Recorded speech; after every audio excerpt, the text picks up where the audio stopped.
What up, guys? Carolina Jackpot time coming at you. It is May the 15th, and that also means that we're just a little bit less than 6 months removed from Dan Mullen being fired as a head football coach at the University of Florida. He gave us a lot of, laughter, especially in the last couple of years of his tenure there. And look, nobody ever said the guy wasn't a good coach, but his antics, his press conferences, just the way he acted, especially during the 2021 season when things really started to go south for him, just kind of showed me and the rest of the college football fans out there that just a really emotionally immature dude that probably is not really cut out to lead a big-time college football program or possibly any college football program, period. So, that being said, guy landed himself a job. That's right. Dan Mullen is a new, quote-unquote, staff advisor at Lake Oconee Charter School in Greensboro, Georgia. I've been to Greensboro, Georgia one time when I worked for Ingles Markets. It's kind of an unremarkable place, but I don't really know anything about Greensboro other than the fact that Ingles was there and where it was at. Apparently, there's a lake there near it, Lake Oconee, built in 1979.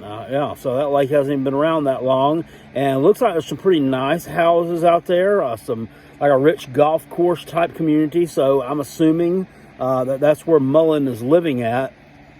And once again, never said the guy wasn't a very, very bright offensive mind, but I think that he's probably just cut out for a coordinator role or a position coach role. He obviously does not need to be leading a program, doesn't need to be the face of a program. Obviously, with his antics last year, just bore that out, especially when things started getting bad.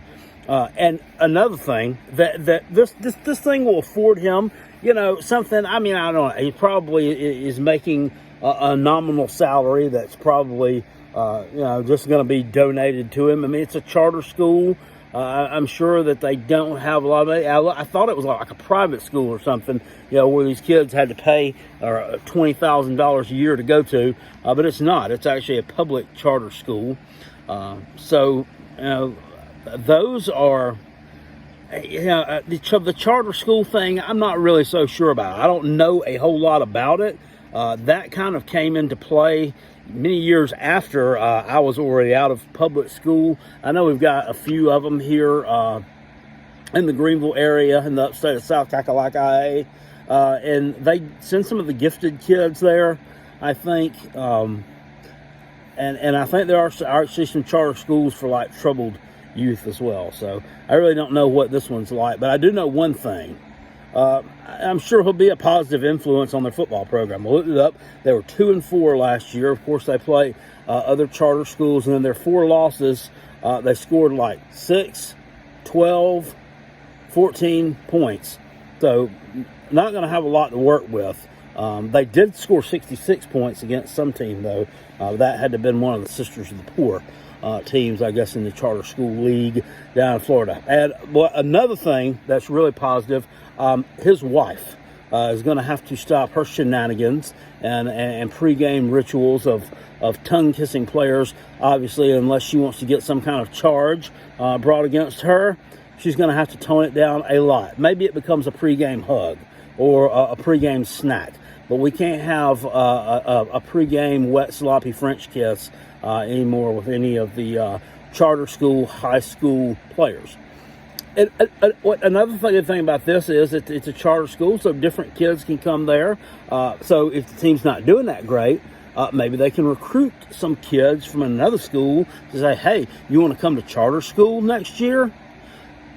However, if things aren't going too well with that, I expect us to get some of this. We're in the season right now. We'll do recruiting after the season, and when it gets this recruiting time, we can talk about recruiting.